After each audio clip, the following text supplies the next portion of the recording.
Good evening and welcome. My name is Renee Kent, and I'm the Director of Special Projects for Communities First, Inc., and we'd like to welcome you to this Community Candor.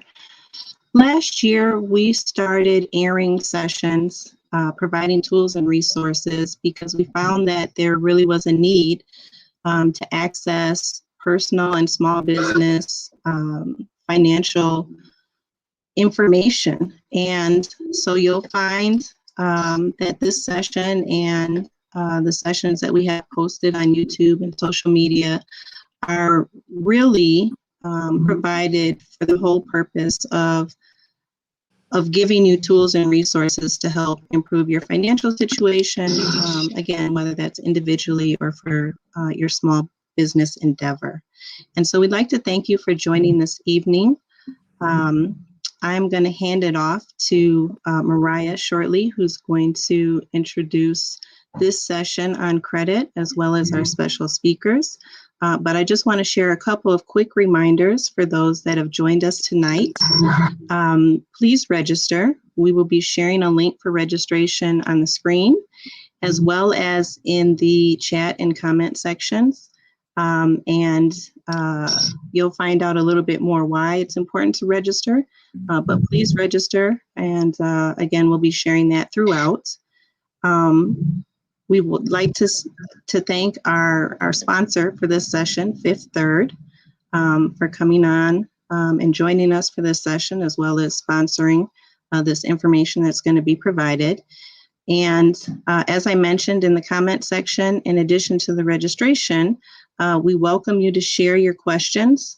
Those will be answered directly as we go throughout this session. And share this video with others that might be interested in having this knowledge. All right, thank you for joining us. And Mariah, I will turn it over to you.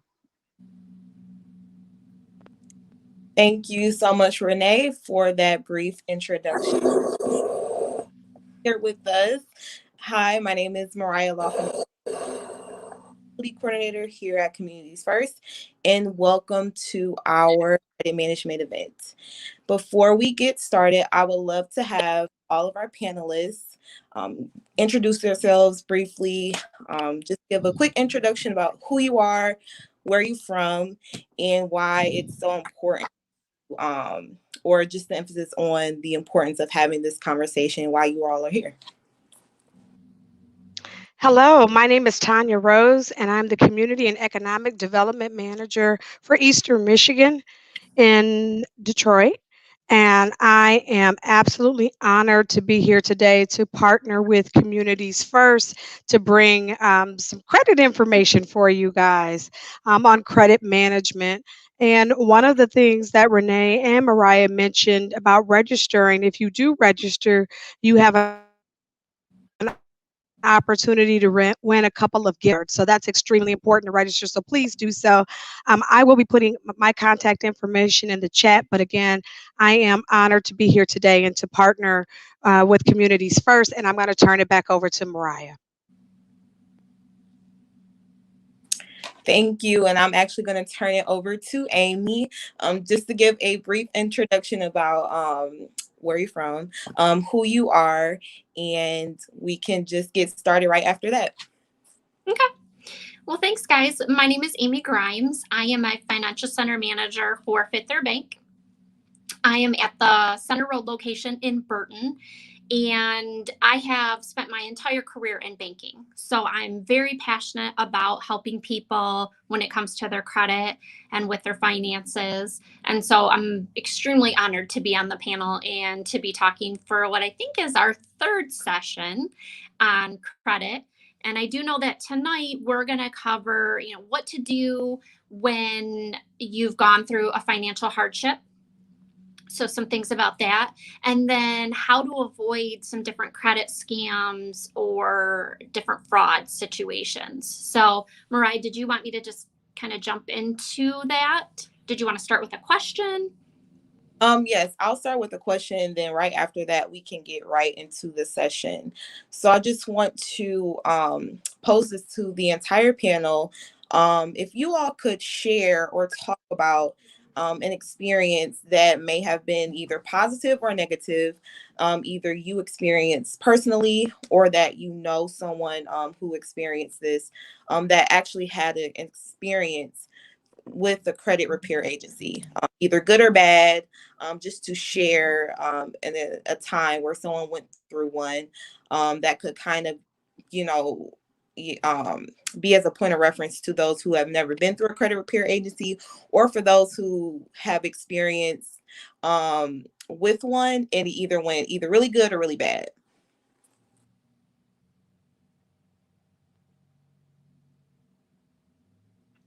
I can share if you'd like. I have never been through a credit reporting agency. However, we do have a community partner that we work with that offers free credit repair. And what I will say, many times, if they're asking you to pay for it, there could be a potential issue there because there are so many free resources out there that can help you with doing that. So I always recommend that you reach out to your banker or community members first with recommendations on credit repair before you shell out a few $100s and people give you unrealistic expectations as far as when your credit will be fixed and removing things that they potentially can't remove for you. I'll just add to that, Mariah, what my experience has been. So it hasn't been my personal experience, but again, on all the time that I've spent here in banking, I've seen many, many customers come in, both with good and bad stories. But unfortunately, the one that stands out in my mind was a bad story. It was a customer that for many years had been paying a monthly payment to a credit reporting or a credit repair, I should say, agency that had promised them the world, right? That they were going to take care of absolutely everything on their credit, and come to find out it was not what they believed. It wasn't actually a credit repair agency at all. They had been duped and they were out thousands of dollars and yet still had all of that credit outstanding. So they were, of course, devastated. And that's a hard blow and hard information to share with a customer when I help them get to the bottom of it, that you haven't, not only have you not been paying on your own credit, but you've been paying out to someone who's doing nothing at all with your credit. So you do have to be careful of those things. Right. And I think that that's why this series, and especially this session, is so important, because a lot of people out there, you'll see the I'll fix credit for, whatever amount of dollars, or you'll see those things all over social media. I know I have. I've known some people who have done that type of work, and they are some pretty credible and reliable sources. But that's not always the case. And you'll find that a lot of people, like you said, get into a hole where they're paying hundreds or thousands of dollars to, and they're thinking that they are utilizing a resource or a company that is backing of them, wants the best for them and looks out for them and wants to help them get through whatever financial hardship they're experiencing. But again, with so many fraud and scams out there, you never really know where to go, who to turn to, or the signs in which that you should probably take heed to in order to know in which direction to go. So with that, let's get right into this session. So I'm just going to turn this over to Amy. Okay. So so like Mariah said, there are times where you don't know what what to be looking for, or kind of a step-by-step process, right? Does this agency vet out? Is this someone that I should trust? One of the things that I often will say is the advice of friends and family members, or friends who have gone through situations and know for certain that it has come out properly, then that's advice that you can take. But that isn't always the case. Going through financial hardship and going through something like recovering from a bankruptcy or something like that isn't often something that everyone likes to share the dirty details of. So you have to have someone that you can trust. And so go to your local financial institution. Again, I've said this before. It doesn't matter if it's Fifth Third, right? This isn't a plug for that. This is go to your local bank, your local credit union. And there are individuals there that can help you and point you in the right direction. And at a bare minimum, because they see information like this from customers on a daily basis, can let you know if you are headed in the right direction, and let you know if the company that you're intending to use is reputable or not. Because there are so many things you can see on Google. You get out and you're looking at stuff on the internet and everything looks good. And unfortunately, if it looks too good to be true, it probably is. That's just an old adage that really rings true in this circumstance. So here are 4 things that I really want you guys to be looking at when you're looking at a credit repair agency. Okay. We talked a little bit about these at our last session, but just to reiterate them again. So these are red flags, right? If that credit repair agency is requiring a number of upfront fees to help you repair your credit, run. They should not be requiring hundreds of dollars or membership fees or sign-up fees or anything like that. If they're requiring that stuff upfront from you, find a different company, okay? If that company is promising to remove all negative credit information from your report, find a different company. There are things that cannot be removed from your credit. If you indeed were, late 60 days late on a bill 2 and 3 times, that can't be removed from your credit. What will happen is you can move forward and you can build a positive payment history now, but you can't go back and remove what actually happened. Okay. So if they're over promising things like that, or if you had a charge off account and they're like, nope, we'll completely wipe it from your credit, that's not correct. The third thing is if they're, and again, this goes along with it, if they're offering to scrub or, potentially remove from your credit legitimate credit information, then they're not reputable. Again, that's what I'm talking about. If, you defaulted on an auto loan and that automobile was repossessed, and that's true information that actually happened, and there's a credit repair agency that's promising you they can just wipe that clean like it never happened, they can't. So that's not a company that you should want to work with or refer to anyone else to. And then the last thing, and this is really important because I will say this is something that I see from customers regularly when they're dealing with what I'll call a shady agency, is if that agency is instructing you not to contact the credit bureau, if they're saying, nope, we'll do all of the contact for you, you don't call them at all, you don't have anything to do with this, then you should not be using that company either, because you're entitled to dispute anything on your credit, to look at anything at your credit, absolutely for free, and it's your right to do so. So anyone that doesn't want you to have any sort of say in that or any sort of buy-in, then that's not a company that you should be dealing with. Okay. Just a couple. So those are the majors, right? But there's a couple of things that I do want to remind you guys of too. Never sign blank paperwork, right? That's just a life lesson for any contract that you're going to enter into, but never sign anything that's blank. You want the complete details of what you're getting yourself involved in on that document. And then if you run into a company that's promising a completely new credit profile, that's wrong and that's fraudulent, and that's against the law. So you shouldn't have anything to do with that company.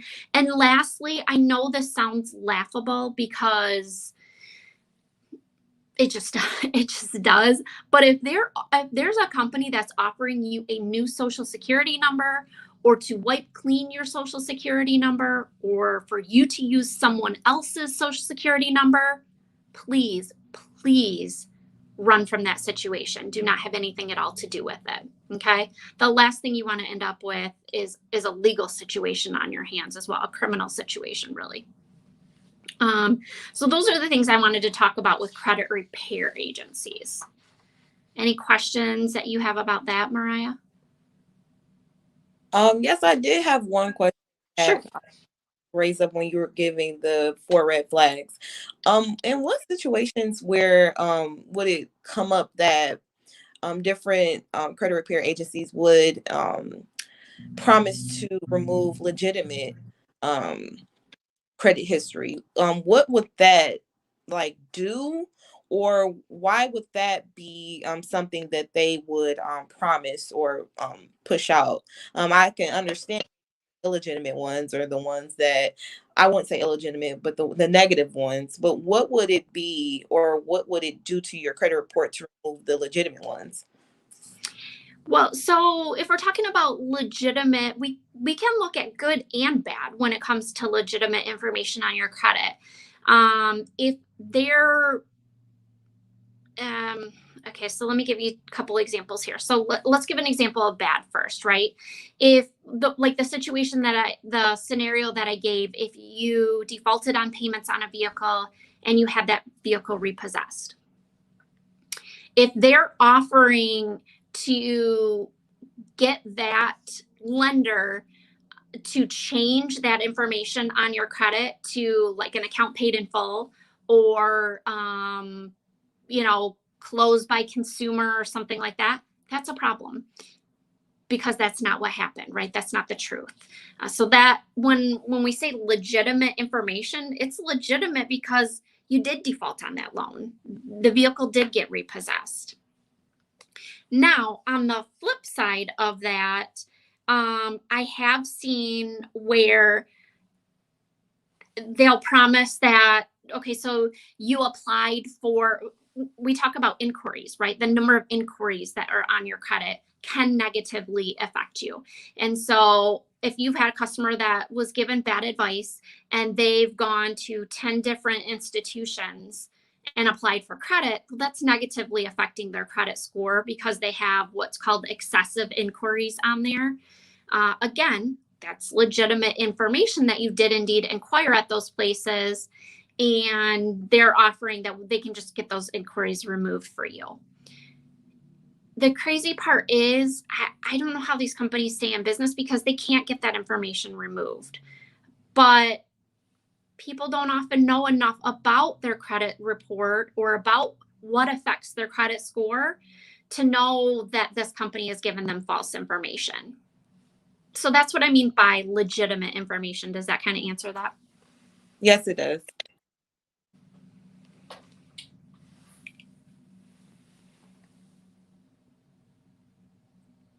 Okay, so just to highlight what information has already been shared. So just the 4 red flags.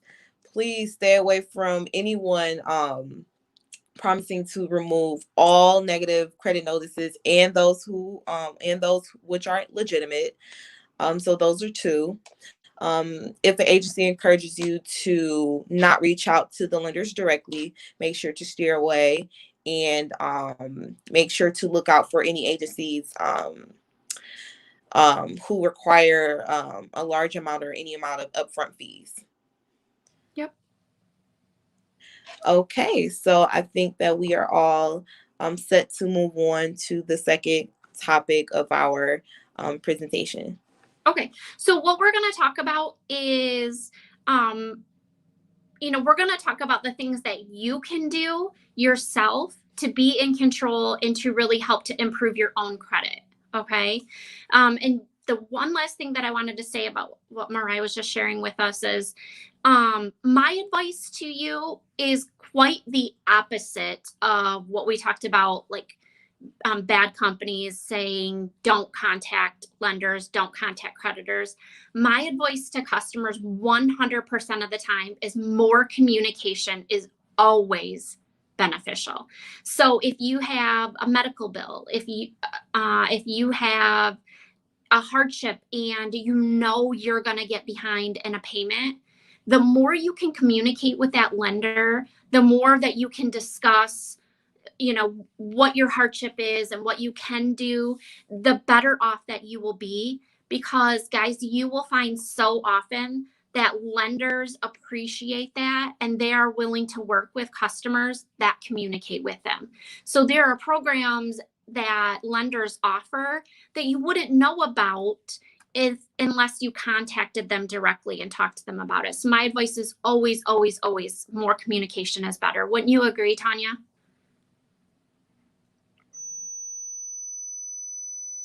Oh, you're on mute. We can't hear you, Tanya. There you go. Okay. She's shaking her head yes, so we'll say that she agrees with me on that one. We are getting a little bit of feedback from it. I don't know what's happening. Yeah, there's a buzzing sound, Tanya. Maybe resetting your headsets. Yep. Okay, so we had her mute out there. Okay, so here's some basic strategies for you guys, because I know, gosh, this time goes so quickly when we're on here together. So here's some basic things for you. And again, these are reminders of stuff we've talked about in the past sessions, but you want to use your available credit wisely, okay? And by that, what I mean is you never want to max out your cards or your lines of credit or things like that. And if you have to, that's understandable, but make it temporary. Don't leave your credits, your credit card, your credit line, don't leave them maxed out. If you are using them, a good rule of thumb to go by is that you should be using 30% or less of your available credit to you. Okay. If you have $1,000 credit card, you should strive not to maintain more than a $300 balance on that card. Now, that does not mean, like I said, that you can't use $700 on that card, but don't leave that $700 as a revolving balance month after month. Okay. Try to get that paid down. The number one piece of advice that I can have as far as helping yourself with your credit is to pay your bills on time. If you have a credit card that's outstanding, and please remember, the only thing that a creditor is mandating of you with that is that you pay that minimum payment. Now, I'm going to say two different things here, so please don't misunderstand me. You have to pay that minimum payment, and that way your bill is considered on time, okay? But it is never my advice to customers to only pay the minimum payment. Always try to pay more than that, because you're helping yourself out with budgeting. You're helping yourself not to get overextended. You're helping that available credit that we talked about. But if you're in a bind and you only have so many dollars in your budget that month, never miss a payment, right? Make sure you can make that minimum payment. And you want to pay off your loans on time. If you run into late fees and things like this and end up over, you're gonna negatively impact your credit. I'm sorry. And then, go ahead. I think Tanya wanted to add a point to there. Oh, go ahead, Tanya. Can you guys hear me? Yes. No. Yes. Okay. What my rule of thumb is never put anything on your credit card, in all honesty, that you can't really afford to pay at the end of the month is really a good habit to form. But if you already have debt, I agree with Amy. Pay as much of it off as you can, but kind of use your credit card as an emergency, unless you have the money. If you're paying for it, you're utilizing it for gas, and it's $40 to fill up your tank, set that cash to the side and pay it off at the end of the month. And then it's more of a tool that you're utilizing versus it being a hindrance, because you don't want a $5 Happy Meal for your kid to end up costing you $100 like a Ruth Chris meal if you don't pay that amount of money off in time, because you're paying interest on everything. It's not free money, and you don't want it to cost you. You just want it to help. Yep, that's great advice. And it's a great rule of thumb to go by. in your credit card, like, you know yourself better than anyone else does, right? But we can play tricks with ourselves, like, oh, I'll pay it off, this and that. But you know, at the end of the day, am I going to be able to take care of this or am I not? And if you know that you can't trust yourself with that card, then put it away, because it will create problems for you. And then the last thing that we wanted to say with this is that create a plan and really try to stick to that plan, right? Create a budget for yourself, create a debt management plan, and really work at that. And one thing that I talk with customers about so often is something that I learned years ago. And it's been called so many different names. One common name is the debt snowball, where you take your minimum payments that you're paying or what you're able to pay on a monthly basis, and you calculate that out, and then you take whatever's extra that you have each month and you plunk that on whatever you're paying the highest interest rate on, right? Until you get that card or that loan or whatever it is gone. And then once you do that, you have that sense of accomplishment, you've taken care of something, then you take the extra amount of that and you apply it and you plunk it onto the next highest. And you just keep doing that. And there's your snowball effect, right? And so it can be so beneficial and so life-changing when you get out from underneath debt that's really been weighing you down. And it's probably one of my favorite things to do at the bank with customers is to show them, look, if we do this, right now you're on a course that it's going to take you 15 years to pay off these credit cards. But if you just tweak things just a little bit, you can have this paid off in 6 years or 3 years or whatever the case may be, depending on how much the customer can add to that on a monthly basis. And you'd be amazed at what your money can do for you when you're directing where it's going rather than it directing you on a monthly basis. So that would be my last bit of advice I have with that. Thank you so much, Tanya. Did you have any more regards to add to this before we wrap up? I didn't, but just use your credit as a tool to help you, versus leaning on it to kind of splurge on things. Definitely, I get ads all the time that say 0% interest for a year. Just be very careful when utilizing that, because at the end of the year comes really quick and you don't want to be paying retro interest from a year ago. So just make sure that you're utilizing credit as a real tool, as a bridge for you, versus it being a hindrance to you down the road. Well, thank you so much, panelists. We appreciate your time. We appreciate that you shared with us. And again, thank you to our participants who have joined us today. We hope that you got a lot of information from this. You were able to take away some points. Again, not to forget those 4 red flags, just to make sure that you are seeking out a credible and reputable agency or credit repair agency. And again, to use your credit as a tool, and it becomes a resource that can help build those healthy